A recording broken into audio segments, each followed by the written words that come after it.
And we are live, Energy Week podcast, Energy Week show, live stream, whatever you want to call this this propaganda piece that we're putting out weekly on Mondays. Ryan Ray alongside the good doctor herself, Dr. Ellen Wald. Miss Wald, how are things over in sunny Florida?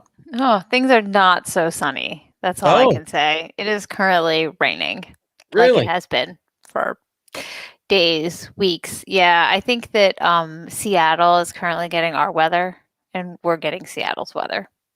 Oh, okay. Well, I know that in Midland it's raining. That was what I've heard pretty good out there. So maybe we'll get some of that rain here in the next few days. But with that being said, let's get into. Oh, real quick, let me tell you this: have you been following what's going on with Scottie Pippen? I know we talk about basketball occasionally on this podcast. Scottie Pippen? Yes, No, I did watch the game last night, yeah, I but watched that. You need, for listeners, you need to go Google Scottie Pippen and then Google Scottie Pippen GQ, and then Google Scottie Pippen the Dan Patrick Show. It's getting saucy. It's getting saucy. It is getting saucy. So if you like the old '90s Bulls stuff, then it is getting saucy. Is all I will say for those who might want to check that out. Okay, let's see here.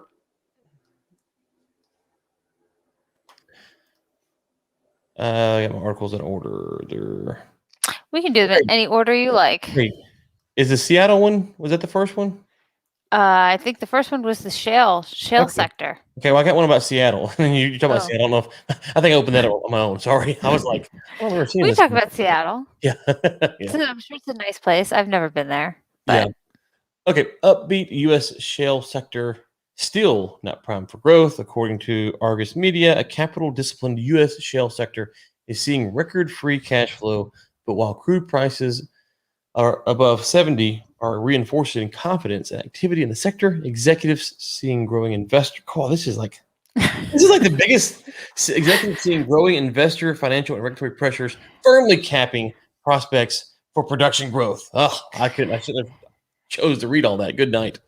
yeah, it's basically, I think, a recap of some of what's in the latest Dallas Fed review, which I'm going to admit that I have not yet sunk my teeth into quite yet. Although I think that there's probably a lot of interesting stuff in there, especially in the comment section when they print, comments from various, CEOs is basically just kind of like sounding off on whatever it is they want. But so they're saying, so the Dallas Fed Energy Survey of 152 companies in Texas, southern New Mexico, northern Louisiana, and it was conducted between the 9th and the 17th of June, showed that activities continued to grow strongly in the past 3 months. Okay, I'm curious about the use of the word strongly. Are they comparing it to what was before, or are they comparing it to what we saw, last year or 2 years Right. ago? They also say that drillers plan to step up spending, which I'm not surprised that they plan to step up spending, but are they planning to step it up to the level that's needed to really actually increase production? And then it says respondents voiced skepticism about the energy transition and the possibility of a carbon tax. It's kind of interesting because of all the things that they're talking about doing in terms of climate, I don't recall climate tax being on the menu. Mm. That proposal seems to have kind of like died. It's not enough for the people who are pushing it, and it doesn't seem like anyone other than like Exxon really is interested at this Okay. point. Yep. So let me set this down so I don't drop it and make a lot of noise. There we go. Okay. So the comment that I found interesting is it says that a lack of new capital for oil and gas investments could hamstring the industry in the future, according to one upstream executive who says just one institutional investor out of 400 that their company has worked with is willing to provide fresh funding. One out of 400 is willing to provide fresh funding. The underinvestment, coupled with steep shale declines, will cause prices to rocket in the next 2 to 3 years. That is the quote from the executive there, the underinvestment part. Okay. So I really want to know. Okay, so say your investors are like, no, I'm not interested in. The next question is, okay, so what are you investing in? ESG. Like, are you and like, why not? Like, because you don't think you're going to get a return? I mean, my God, like, do they know how high the price of oil is right now? Like, Mhm. they're going to get, I mean, they're going to get money at this point. Well, What, I let's mean, yeah, are they investing it? Is it political pressure? Are we beyond profit now? Sorry if I keep using that phrase, but I was on Twitter and I saw an ad for like Schroders, which is I think a mutual fund mhm. company, a British mutual fund company, and they were like, "We're beyond profit." And I was like, "Is that like they're copying BP's Beyond Petroleum?" Um, it's just like, well, so what are you investing in if you're beyond profit? I don't know. You Investments really probably. want an investment firm that's beyond profit. Like Yeah, I'd like yeah. them to be in profit. Like that's what I want. I want the Okay. one that's in profit. So let's get back to the shale in a second. But if you're OPEC and you're hearing this, what are you thinking right now? You've got to be thinking drill, baby, drill, right? You're having a party. That's what you're doing right now. Right now you're throwing a party for like yourself Mhm. and I don't know, your people because I mean, look, they're talking and what are they talking about now? They're talking about increasing like 500,000 barrels a day starting Mhm. in August. Mhm. That's like nothing, right? Right. Well, okay. So, yeah, they're And did I like, see that they're talking about loosening it up on Venezuela as well for the weekend? Did you see that? "No, I missed that." No. So I saw it briefly. Um, I saw it briefly on Twitter, and I think it was on Twitter. I saw it on. Let me see if I can find it real quick. But I think there's a report that the U.S. and someone else was considering lifting the sanctions on Venezuela, and I didn't get to dig into it. So I should have before I brought it up. But let's see here. I don't see it. I don't see. I see the Red Sox swept the Yankees again. We'll mention that. That's good. Um, I had heard. okay, yeah, this is from our friend Javier. Uh, Oh. in joint statement, EU, US, and Canada open the door to lift sanctions on Venezuela if the regime of Nicolas Maduro embarks on substantive, credible advancements to restore core democratic processes and institutions. But I mean, That could mean anything. that's what I'm saying. Like, Substantial reforms to restore core democratic process could basically mean anything. that's what I'm saying. Like, yeah, Yeah. yeah, I'll do it. I'm in, and like, okay, good. So, like, that doesn't that there's a pathway now for Venezuela oil production to come back on the market. Legitimate. Okay, there's a pathway. There is okay, so there is a pathway, but even like can I mean, so how much oil are we even talking at this point from Venezuela? Like how much oil could they even put on the market? Well, okay. That's a fair question and something to consider. But okay, so you have Venezuela, you have OPEC, and then there's reports that Namibia has like the largest onshore oil play in like I don't know. It's here it is. It's 8.5 million acres is what they're saying. Wow. 8.5 million acres. That's pretty big. The future of oil is Namibia. Namibia. Okay, so if I say that to say that if U.S. shale producers don't get back in the game, the market will find its spot. We'll find somewhere else to go. That's true. Assuming someone wants to invest in it. I mean yeah, here, Namibia. Interesting. So so I mean I think that the center of the oil market right now is back squarely with the Persian Gulf and Mhm. Russia at this Sure. point. I mean they're unless the US can, if we see a jump from 11 to 12, I think that's a sign that the US is not, I'd say, like giving up. Mhm. I mean, there's nothing shabby about 11 million barrels a day. It's just Right. not enough to control or to have a chance to really impact prices. Mhm. And even in a current market, which is still, I mean, we're still like way down in terms of jet fuel consumption. So we're still not in a market that's back to in a demand situation that's back to what we would consider normal. And yet, you know, they're not in a place to be able to really influence the market And so, I'd say that the oil market is really back with Saudi Arabia and Russia. And I mean, if the Saudis don't want to increase production, then, that's the way the market's going to go. Yeah. Yeah. Well, so to your point, if this executive's not being hyperbolic, and it's really 1 out of every 400, which sounds that's a lot. Like that's a lot. The price. I mean, it's going to get on up there. Of course, you have the potential for the Chinese to put barrels back on the market to kind of soften the price, and various things. I think the question is, at what point will it play out? What's the likelihood it plays out like this? Oil gets to, we'll say, 85, and eventually the beyond profit companies say, you know what, we actually like profit now. They invest into U.S. production, and then we have a nice reset. Do you think that's where we're headed towards, to where eventually these companies say, God, we just got to make money, and so they invest back in these shell companies, and then the price heads back down, or are we beyond that at this point? Because it's real quick, because I had a Nas on Inside the Warm the other day. We talked about the price, and he was saying that he was the thing that surprised. The only thing that surprised him is how fast the price has recovered to this point, and so it is a little bit startling how fast the price has gotten back up there.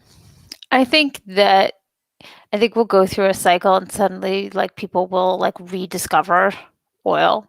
Be like, oh my God, here's this new sector where there's so much there's such a huge opportunity for money. Oh my God. And it's like, and I think that they suddenly like discovered the oil market, like, let me go pitch this. This is like a huge opportunity for money. And things like go, it always goes like, it's like the things that were old that suddenly become new. It's like, oh my God, tech again. Or so obviously right now we're in a phase where like it's not cool. People are kind of scared off.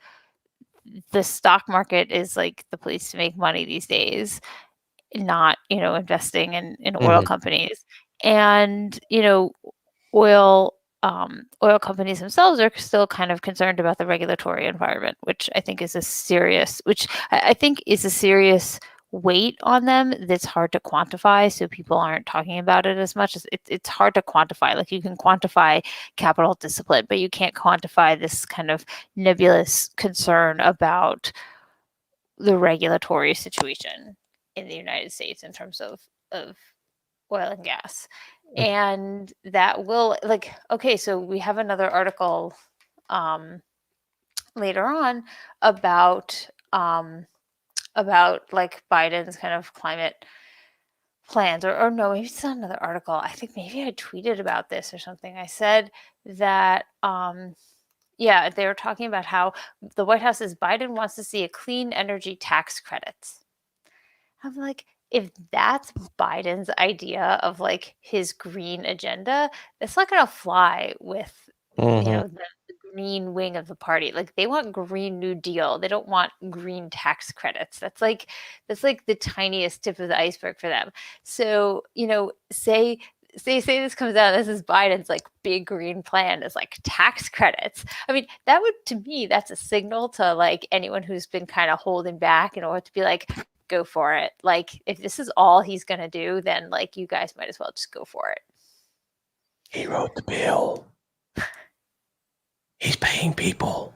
You guys see that clip last week with him whispered into the microphone? Oh God, no, I didn't. Oh, you gotta go look it up. It's like he's like, I wrote the bill. Oh God, pay people more. We would have felt like loud, over the top, hyperbolic, nonstop Twitter, the creepy voice, whispering into the microphone. I can't believe you didn't see it. It's like from one extreme to the other. Yes, it was weird, like really weird. He's talking about his infrastructure bill. Oh my! I will find it and I will tweet it to you so you can watch it, because it is bizarre on many levels. But that's what he was like. I wrote the bill. I'm like, bro, you ain't writing no bill, okay? listen, you ain't writing no bill. I'm sorry, you ain't got time for all that action and shit. And anyways, we'll go off that. Okay. Yeah. But oh gosh.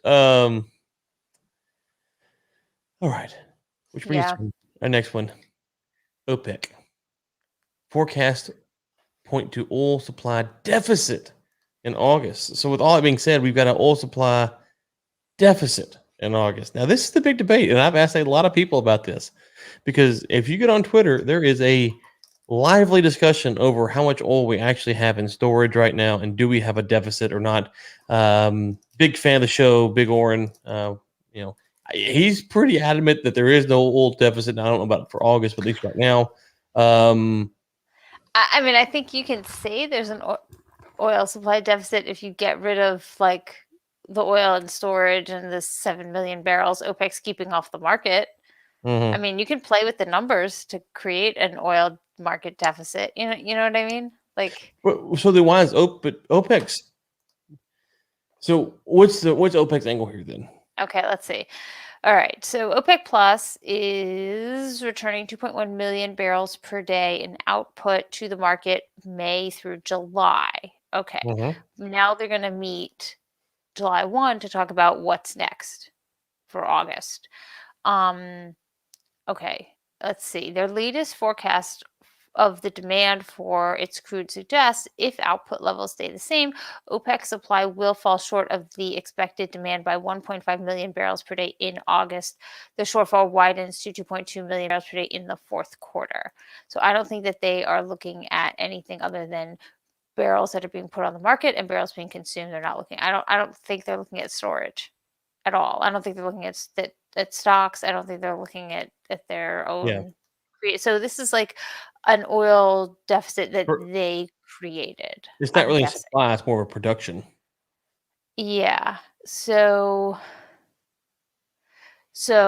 okay. So then the question is there going to be more oil from Iran coming August? My guess is no. Although July is still a month in the calendar in which they can negotiate. My sense is that if they come, I think the U.S.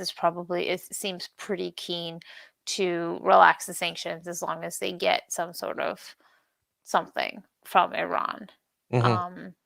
And let's see. So, so I wonder if OPEC is going to play it kind of cool because they're not sure what's happening with Iran, how much oil Iran's going to dump on the market. If sanctions are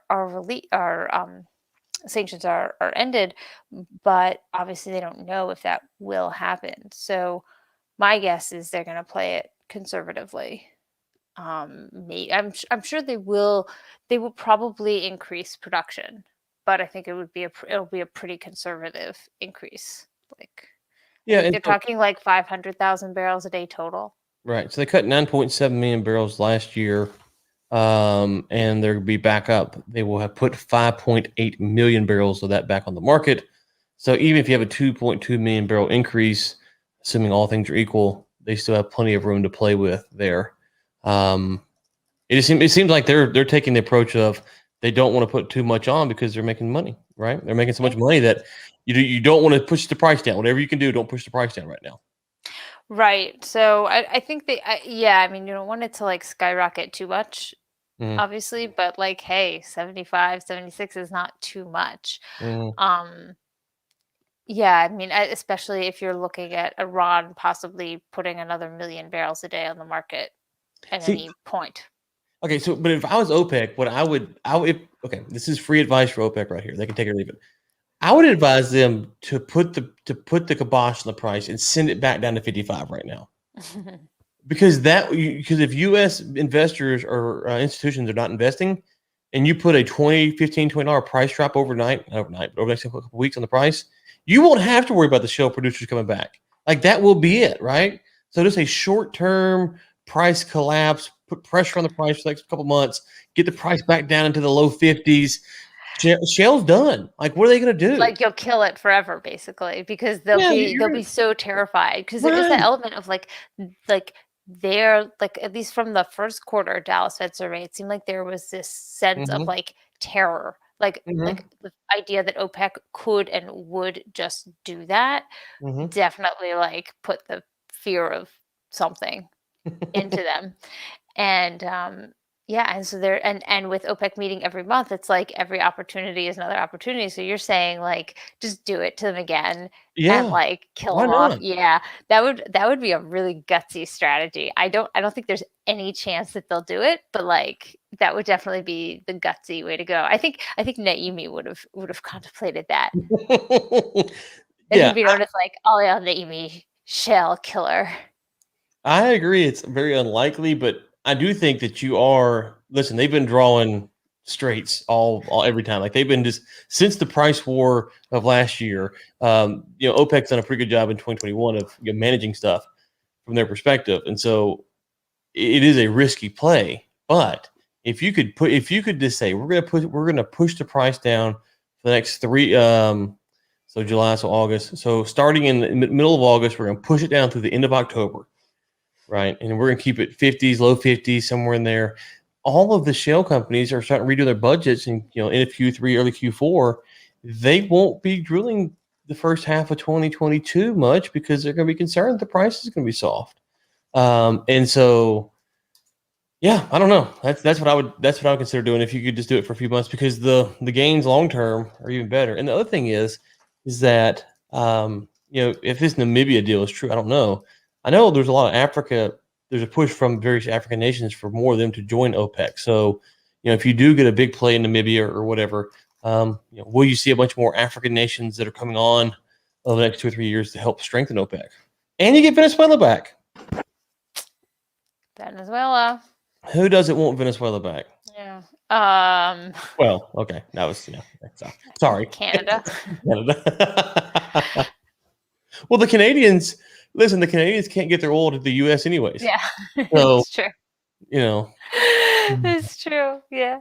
Gracious. It'd probably be better and easier time shipping it to Venezuela and then Yes, letting Venezuela sell it to the US. no doubt. They Yeah, could no, that's they could exactly right.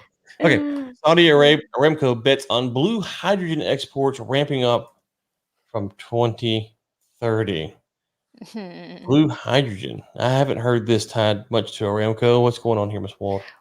But I'm still like not entirely sure what this blue hydrogen stuff is and why it's different from green ammonia or purple ammonia. Also, why is it all blue and green? Okay, so let's see. It says the blue form of hydrogen is made from natural gas. So if Mm-hmm. you make hydrogen from natural gas, it's blue. I don't mean literally blue. They're just calling it blue. It's a subset. And the carbon emissions generated in the conversion process are captured, so they don't let them out. The hydrogen is sometimes converted again into ammonia to allow it to be transported more easily between continents. Aha. So is that what green ammonia is? It's ammonia made from blue hydrogen? I guess I don't know. it sounds like I it. need a chemist to come on Yeah. and explain this. Okay. So lest you fear that this is happening now, Aramco may end up spending $1 billion on capturing carbon for every 1 million tons of blue ammonia produced. Is there any way? Oh no, blue ammonia. Okay, so it's blue hydrogen and blue ammonia. I don't know what green ammonia is. Maybe I made that up. Sorry. Okay, and Well, that there's green comes. hydrogen. Hydrogen, yeah. There's There's also green, green. there's Is that gray, hydrogen? there's pink, there's yellow. There's all I'm going kinds of all in for hydrogens. purple then. Yeah, so Give me some purple hydrogen. yeah. Okay, that would be at the expense of producing the gas. So they want to spend $1 billion to capture carbon. To capture the carbon for every 1 million tons of blue ammonia produced, they want to spend $1 billion to capture that carbon. That's a lot of money. Like Aramco may be the most profitable company in the world, but that's a lot of money. That is a lot of money. Like I don't know. I'm very skeptical that this project is actually like worth it. Okay, so they sent their biggest shipment, the first shipment of blue ammonia in September to Japan to show how it could be exported. And people use hydrogen just. So is the idea that you can like burn hydrogen without producing bad greenhouse gases because they were all captured during the process of Yeah, that's what I was creating the trying to. hydrogen? That's what I'm about to ask. I don't understand what the I what the think it's benefit is. yeah.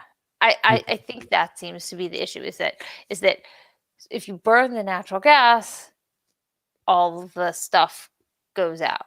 But they're creating a different fuel, hydrogen, and they can capture the bad stuff because in the creation process, whereas natural gas you don't create, you just make it, you just produce it. He declined to comment on how much gas Aramco was planning to produce for its efforts or whether it had abandoned plans to make LNG. So maybe they're thinking we're going to export blue ammonia instead of export LNG because they originally wanted to export LNG. So I mean, I get like, is this really where you want to put all your eggs? Or are they seeing the price of oil is going to skyrocket and they're just going to have billions to play around with?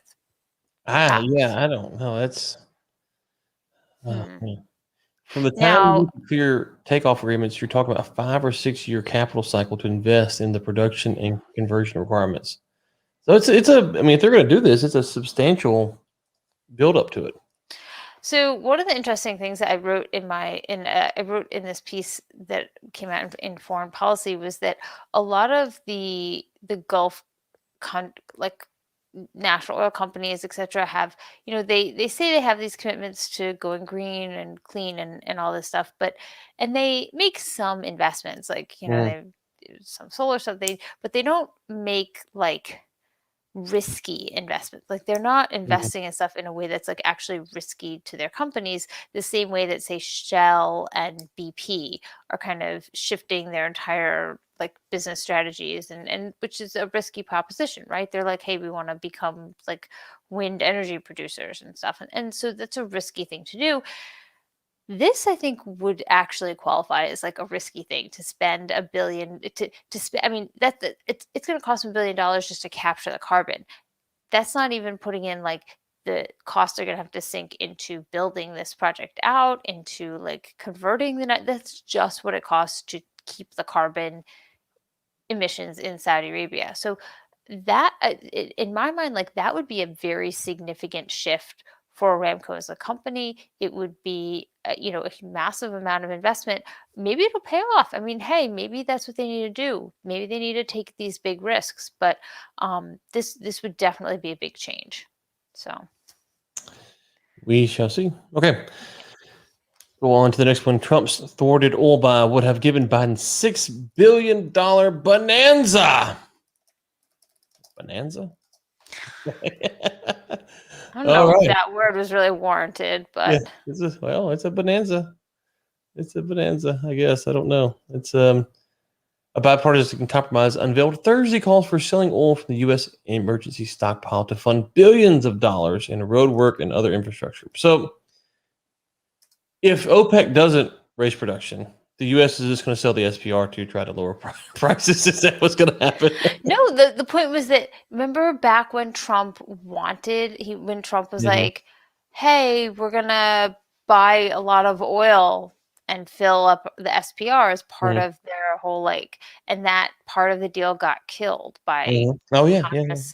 And then all they ended up doing was like leasing space. So now, of course, they're being like, hey, if they let Trump do that, then they'd have so much oil to sell off now, and they could actually make money off of it because they bought it at a low price, because buy low, sell high. And it's like, the government understands economics. That's a little bold of you there. That's true. That's pretty bold. So it's like they really missed out on a huge thing, because they were like, no, it's oil, we can't do that, or whatever the arguments were at the time. I thought it was a good point. Like, hey, fill up the SPR by buying this oil when it's cheap, because we're going to need it at some point. Now, not only would people like to have it, but also because it would push prices down in the US, but they could have made money, like actual money off of it. But oh my God, the government should only make money by printing dollars, right? Yes, agreed. Anyway. Well, the only thing about that Trump buying, I forgot about the SPR deal. There was a question. I don't know the answer. You might. I know there was a question of whether or not we could actually bring in our own oil into the SPR because of the grades and stuff like that compared to the oil that was in there. Now, I don't know the answer. You might know. I know there was some people who were kind of into the blending and the grades and refining stuff brought some questions up. I never saw it resolved, so it didn't happen. But I do wonder. Yeah, there were definitely issues, but like I feel like they could have been Oh, resolved. I'm sure they could have printed the money to build new refinery, new storage tanks or something. So yeah, or I would have like rented my swimming pool. Okay, Supreme Court rules in favor of refineries on exemptions from renewable fuel obligations. This is something we've been following for a little bit now, with California and was it Arizona or New Mexico that had something else come out about it. And so there's been a lot of push on what these refineries have to do, what they can do, what they will do, and some have just opted to do it on their own. So 6-3 was the ruling. Which, can I just say this? I don't follow all the Supreme Court rulings, but it seems that there's been a lot of them that have been pretty lopsided. At least the ones I've seen, which are like 9-1, 8-1. I mean 9-0, 9-0, 8-1, whatever. Not a lot of 5-4s. Yeah. Well, I mean, I think the balance has shifted a bit on the Supreme Court. I thought this was interesting because renewable fuel, like, I mean, I don't know, I did some like academic work. I wrote something kind of about the development of the renewable fuel standard and like, how it came to be and how like we live with this, and it just creates weird distortions in the market because it was created at a time when they thought that the current situation with fuel would just continue indefinitely. Like they always thought that there would be a shortage of American produced oil, and that didn't happen. It's like government makes plans for like 30 years out, and they assume that the situation that they're currently in is going to just continue, when in fact it changed drastically. And so, I mean, basically like the small refineries are having to pay so much money for these renewable fuel credits, and it's just ridiculous. And so there are all of these weird rulings, like apparently apparently a 3-panel judge in the 10th Circuit based its ruling on a dictionary definition of the word extension, which is kind of amusing because now that dictionaries are online, they just like change the definitions for words like whenever they want to. Yeah. It decided it preferred a definition that includes the idea of continuity of something in existence that is being extended for an additional period of time. On that basis, the appellate court ruled that if a refiner did not get an exemption in 1 year, it could not get one in the next year. So they're like, an extension means the extension of something that you already have. So if you didn't get it last year, sorry, none for you. It's just like, oh my God, okay. But because an exemption that has lapsed is no longer available for an extension, the Supreme Court said, no, there are lots of definitions of the word extension. So you can seek an exemption at any time. I mean, it's like, wow, could you imagine being like, okay, let's pull out a lot of different dictionaries and see how many different definitions there are for the word extension. I don't know. Maybe that's why I never become a lawyer. I would have been like, this is ridiculous. But well, until you're building like $750 an hour, well, I think you got a case there. Let's dig through some more dictionaries to see if we can. So apparently, these small refineries can apply for exemptions in different years in light of market fluctuations and changing hardship conditions. So they can apply for those. So I just think, I mean, but running a refinery is tough. Yeah. Oh yeah. I guess it's good, nice for the Supreme Court to like acknowledge that market conditions change. Yeah, exactly. Okay. Speaking of market conditions, we talked about this, I don't know, a couple weeks ago, that Biden's really up against the clock here on a lot of things that he wants to do because midterms are coming up, and that just changes whether it's Biden or Trump or whomever. It just changes how people respond to things and how they will, what bills they'll sign and what they won't sign and all that. And so you have from Axios, Biden's ticking climate clock. President Biden is under intense pressure to deliver on his historic climate plans, with real danger that he'll miss his window on major goals that allies had hoped were in grasp. Can we discuss, how do we feel about reading articles in like bullet point form? Does it make you feel like more stupid, or I don't know? I'm just curious. It makes me. I presuppose that they've left out the good stuff. That's what I think. They left out the good stuff. When they give me the bullet points, I'm like, you left out the good stuff. I will give you a quick story. There is an Axios story. Remember when last year when Eric Swalwell got caught with the Chinese spy?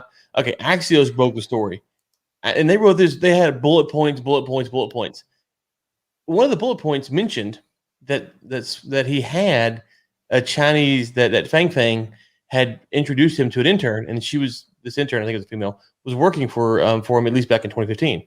They never mentioned who the intern was and if she was still on his staff. And I was like, "How you like? Whoa, what? Like we need to know. Like who's the intern? Is she Got still on lost. The staff? bullet Or he point was deleted. the bullet point was gone."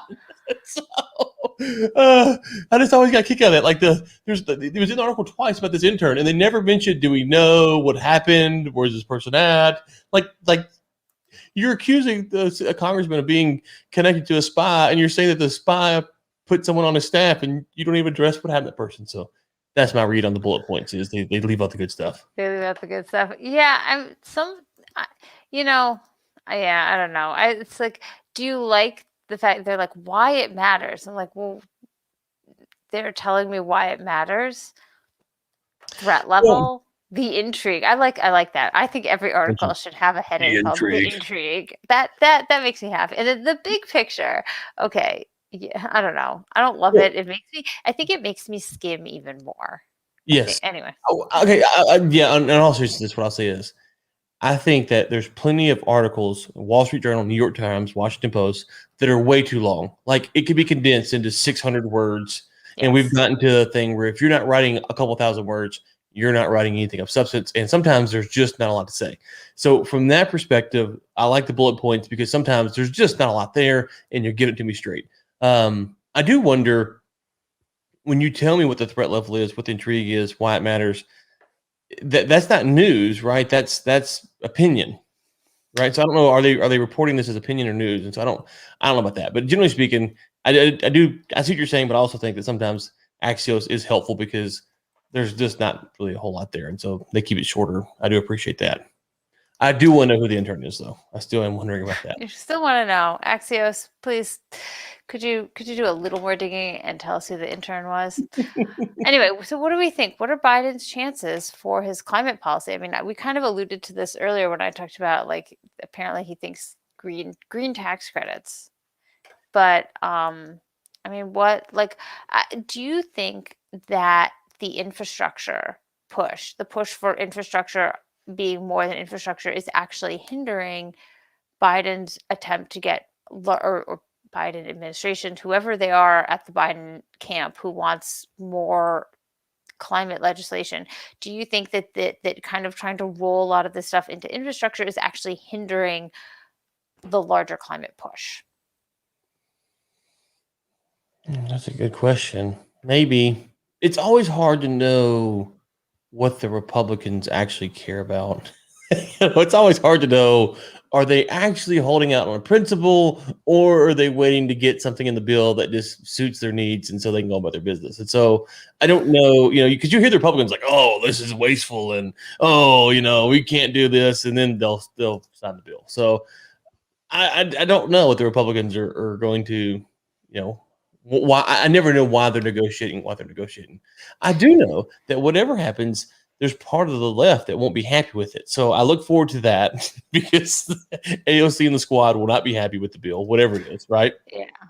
So unless they climate czar for life. Like that could maybe should have it. So okay, so it says the issue is clearly they think that the Republicans have a good chance of winning, of taking back the House and the Senate in the midterms. And effectively, when are we saying the end of when do the chance to get legislation through end before midterms? On this a year issue, before? Yeah. No, I'm saying on this issue specifically, like this kind of stuff. You're getting close. You're really getting close, right? Because primaries are March next year, right? Probably. So March, April, something like that. So campaigns will start end of this year, early next year. So if you vote on the climate bill, and this is the thing, is that AOC, and I'm just using her, not just in a political talk, but what AOC can vote for from a liberal perspective is far more left than someone in Kansas, maybe, or some parts of Texas, or some congressional Democrats in Florida, or wherever they may be. So, and if you're up for re-election, then you have to take that in consideration because, if you're in a kind of a purple area, voting for some of these measures might cost you reelection. So yeah, it's not Yeah. too much. It's close. Yeah. I mean, it says Democrats are having trouble locking down enough votes in their own ranks for anything Right. that's that intense. So yeah. And then okay, so then they throw in this issue of the UN climate summit. Mm. What is it? The COP something. What do they call it? Is that what they're talking about? It doesn't really matter. I'm not convinced that if it says that they have to walking into that summit with an enacted package would help show that the White House pledge to slash U.S. emissions by 50% by 2030 is realistic. That's never gonna. I'm sorry, that's not gonna happen. Like, I mean, really, like they think they're gonna pass something before November. I don't know. I just like everyone knows that's not. Do people really think that that's gonna happen? Maybe people do think that's gonna happen. I don't, especially why would you even bother committing yourself to something like that when then what do you have to pressure China with? Right. Yeah. Some of these things, I wonder how much this is. If you put it out there that you want to get it done by this time and it doesn't get done, then you can blame the other side. So you can Okay. go and say, we try to get it done, but the Republicans wouldn't let us, or the Democrats wouldn't let us, or whomever you want to blame. Because I agree with you, it seems unlikely.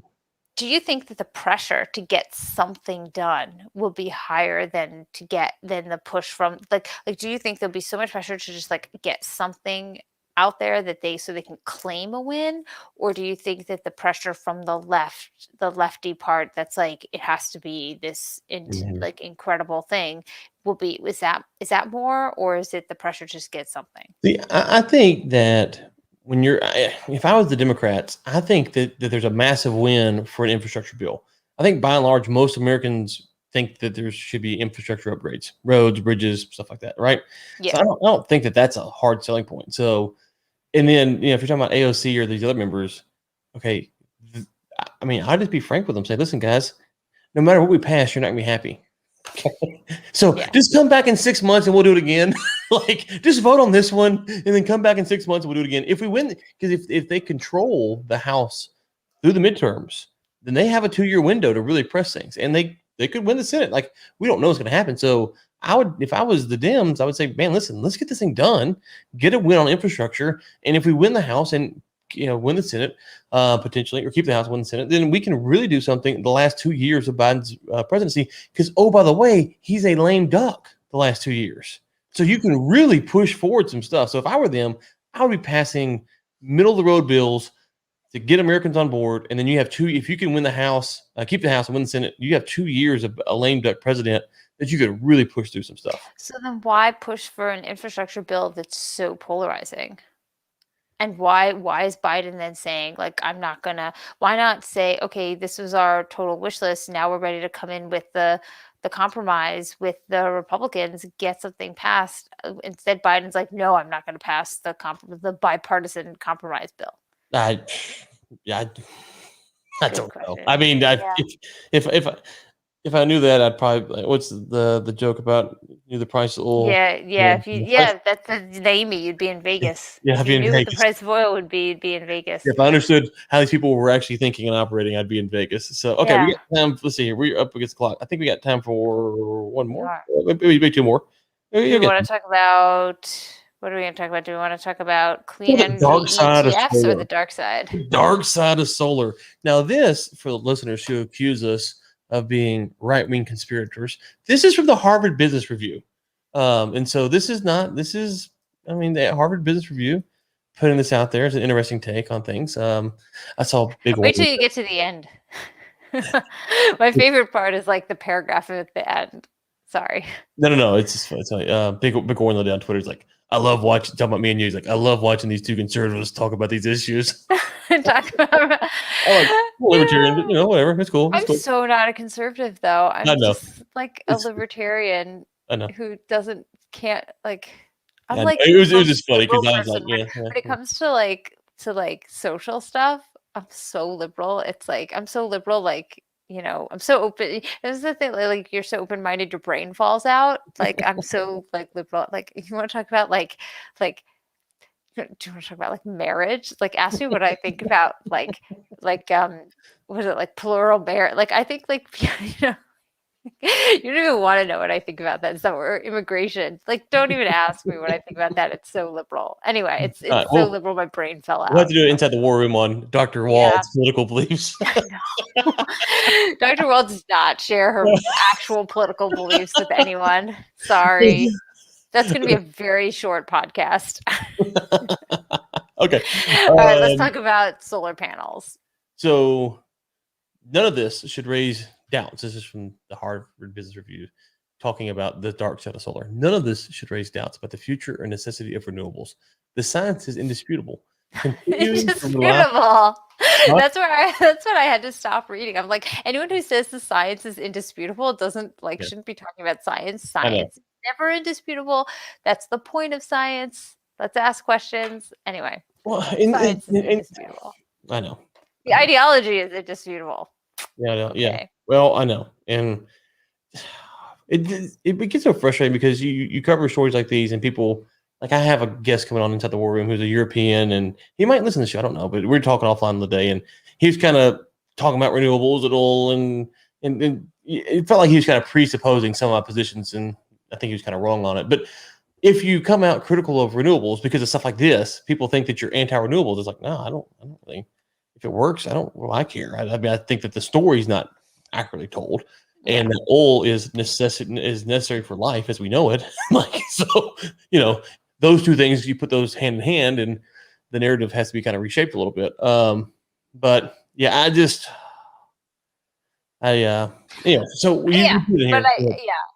just annoying to me that they spend a whole article talking about these very real issues and then they're like, oh, but actually we can't deny that we have to do renewables. Well, maybe we don't have to do renewables. Maybe fusion will come through. Maybe we're going to go really big into nuclear.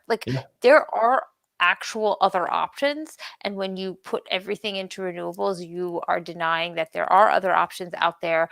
And if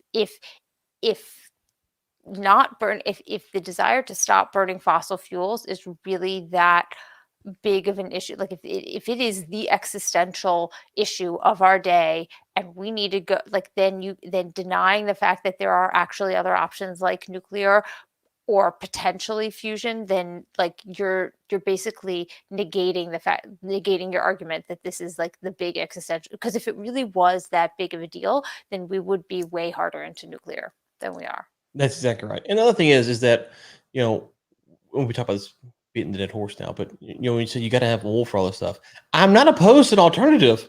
I'm not opposed to something else to replace oil and gas for all the things that we use it for. There just isn't one right now. Or at least some of the things we use it for. Sure. There could be a time when oil and natural gas are used primarily to manufacture plastics and coat, and that's what we use them for. We don't use them to generate electricity. They're to make things. And maybe that could be a great future. But yeah. I think that's our frustration, is that those are fine ideas. It's like, let's talk about it. Does it work? Does it not work? But to presuppose that it's the only way is where you get a little frustrating. So, okay, Dr. Wald, where will you be this week ahead? And hey, next week we have our guest on, right? Is that next week? Yeah, very exciting. Who's the guest? From Platts. We have Paul Hicken, right? That's right. Is going to come on. And he's going to talk about the China SPR. That is going to be an absolutely fascinating discussion. Yes. So you guys should really make sure to tune in for next week, because I'm super excited to talk about China's SPR. Exactly. Yes, because no one knows about it, but he does. So it's one of those things okay. Well, here we go. Okay. Anyways, where will you be this week? Where am I going to be this week? Let's see. I'm on The Hill. The Hill, not the actual hill, but The Hill, the publication. Not the Hill, the Hill. Yeah. Not the actual Hill as in Congress. I'm hoping not to have to go back to DC in that quickly of a future. But yeah, I have a piece. It just came out in The Hill talking about how oil and gas exports for the United States also are a strategic geopolitical tool, and that we need to continue to not curb our exports because it's an important tool of American power and influence. So when you're talking about it, you can't just look at it from an economic perspective. And also, I'm going to be definitely on TRT World on Thursday talking about OPEC, which is meeting also on Thursday. Okay. And a little bit of breaking news I just saw here before we get off. This is, you might have seen this, Ellen, I didn't, to us now. Quote, almost everything Tesla in China recalled.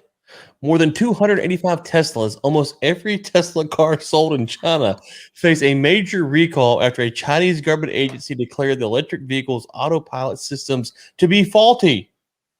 Well, everyone knows they're faulty. This is like a thing they were keeping in their back pocket to bring out when they wanted to recall the Tesla. Like everyone has known this. All of their cars are going to be recalled. Oh my gracious!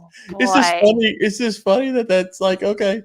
Okay. Shoot, that's now the question is Tesla stock going to actually take a hit from this or not? Yeah, that's exactly what I was thinking. Their stock's got to be up now. Let's take a look here real quick. The Tesla stock, so that people can check this tomorrow. They can see, or when it comes out today, and they can see what the stock. The stock is, yes, it's up. It's up $16.33 of the day, or 2.34%.